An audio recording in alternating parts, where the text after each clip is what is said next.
Good evening. Good evening. In the words of the immortal Dorothy Gale, there's no place like home. Although our travels were far and extensive, we appreciated all the prayers. Thank you. But if you're interested in baseball history, you know that the Oakland A's used to be the Kansas City A's. And back before then, going way back, they were the Philadelphia A's. And the farther back in time you go, they were actually called the Athletics. A's just being an abbreviation for their real name. Anyway, the most famous manager of the old Philadelphia Athletics was the great Connie Mack. In fact, he is one of the most famous managers anywhere in baseball history. And he usually had good seasons, but not always.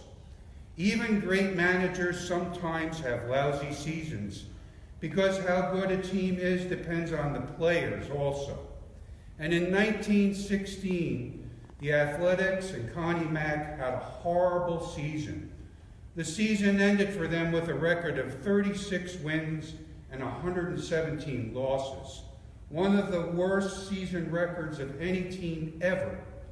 And on the last day of the season, after their last game, which of course they lost, a sports reporter asked Connie Mack for his thoughts on the 1916 season. And he quietly replied, simply thinking back on 36 wins and 117 losses, well, you can't win them all. No, you can't win them all. And sometimes you can't win hardly any. We all have times like the 1916 athletic season, days, months, maybe even years when things are tough, just as Jesus' disciples did. It wasn't always easy going for them either. And in today's gospel reading from Matthew, we heard about when they had a really rough night. Here's a recap of what we just heard. Jesus and the disciples were together on one side of the Sea of Galilee as evening came. And the Lord told the 12 to take the fishing boat across the sea to the other side, because he was going to stay by himself and pray. And as they sailed during the night, the weather changed from good to bad.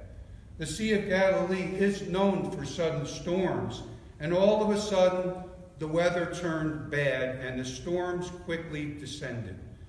Not good if you're out at night in a small fishing boat. And the disciples were having a very tough time in the middle of a very big lake. The storm winds were pushing hard in the wrong direction, and the waves became huge. It looked for sure that their boat would go under. And then one of the most fabulous miracles of our Lord took place. Jesus meets them out in the middle of the lake, walking on the water. They were alone in the little boat, in great danger. Jesus walked out to them in the middle of a storm. He didn't have a boat to go out to them, and he certainly wasn't swimming. It was a great miracle. He just walked out to them on the surface of the storm-tossed lake. And the first thing he does when they see him drawing close is to comfort them, saying, "It is I, have no fear." And he then makes the storm cease and all is well. But before he calms the storm, there took place a famous episode with St. Peter, and that's what I would like to focus on today. The storm was still raging as the Lord drew near the boat, and St. Peter decided that he wishes to take a very big step of faith. He wants to walk on the water also. And so he says to Christ, "Lord, if it is you, ask me to come to you on the water." And the Lord simply replies, one word, "Come." So St. Peter took a huge step of faith. He climbs out of the boat and takes a step on the lake surface and starts walking. The Lord was performing another miracle. He made it possible for Peter to walk on the water also. And he did just fine at first with great faith as he walked towards Jesus. You got to wonder how long this continued. And we really don't know, but it is interesting to speculate. Did it happen for a minute? Did it happen for 5 minutes or 10 minutes? No one really has any idea, but it started soon to become all too much for Peter. Remember, Jesus hadn't stilled the storm yet. It was raging all around.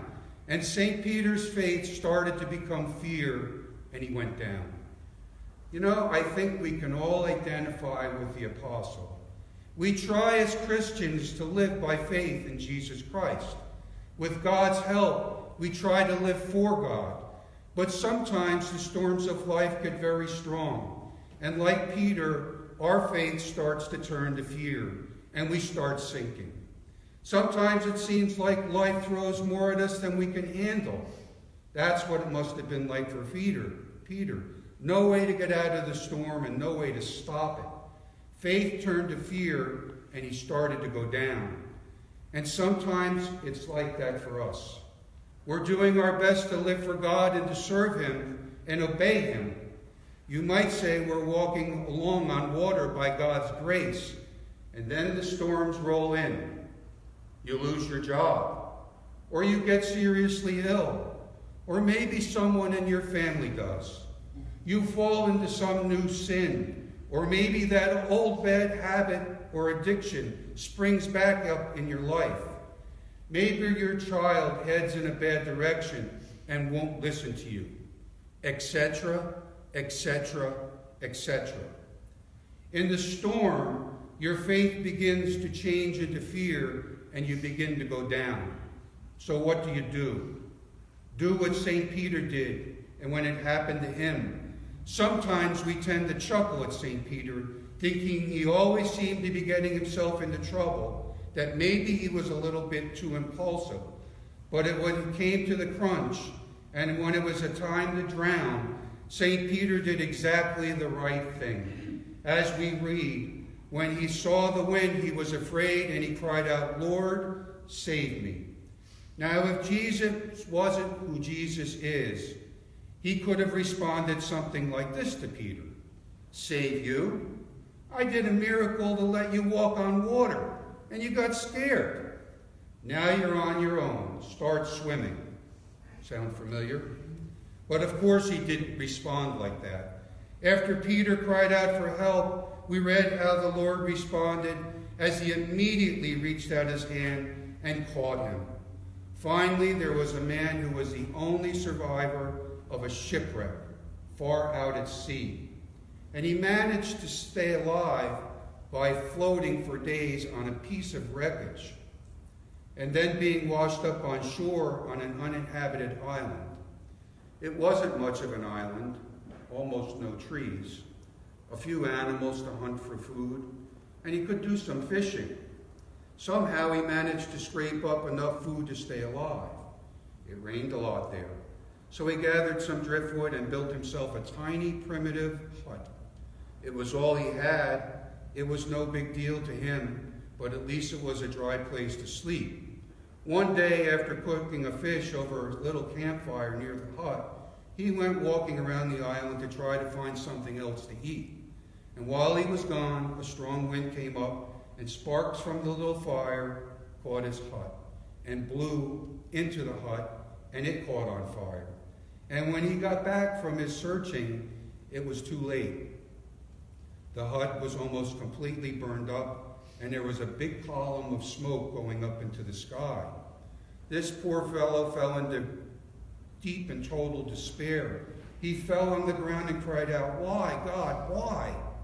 Why did you allow the fire? Help me." Some hours later, he saw a ship sailing up near the island and a little landing boat coming to the shore.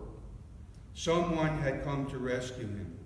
With great joy, he climbed into the boat and asked, "How in the world did you find me out here in the middle of nowhere?" "Oh, you were easy to find. Our sailing route was quite a long ways from this little island, but when we saw you earlier today, the signal you made, and we changed course to investigate, and here we are. But we must compliment you how clever it was of you to start the fire and send up that very visible smoke signal. We could see it from very many miles away. What a great idea. Was the fire a disaster? Sure seemed like it at the time. but the disaster is what got him rescued. He was sure far better off after the fire than before. You know, it could be similar for us. You may be having a fairly smooth time of it right now. I certainly hope so. But some of you and all of us at one time or another are having a rough time. And we may feel like St. Peter, sinking fast. Problems, illnesses, sins, stress. Your faith seems to be changing into fear, and you're starting to go under the waves. But maybe this disaster can end up helping us like the fire helped the man on the island. If problems cause you to cry out with your whole heart and your whole life to Jesus Christ and say to him, "Save me," then your problems could end up bringing you closer to Christ than before. Like the man on the island, like St. Peter on the lake, disaster can lead to the rescue by the Lord if you reach out to him. And if he takes your hand like he took St. Peter's hand, if you keep holding it tightly, after that you will be better off than before you were sinking. Jesus Christ will rescue us like he rescued Peter. When the storms come, when all else seems hopeless, he will be reaching out for us. Grab onto his hand and let him rescue you. I assure you, you will be safe in the hands of our Lord Jesus Christ. Glory to Jesus Christ. Glory to Christ. Slava Jesus Christus. Slava.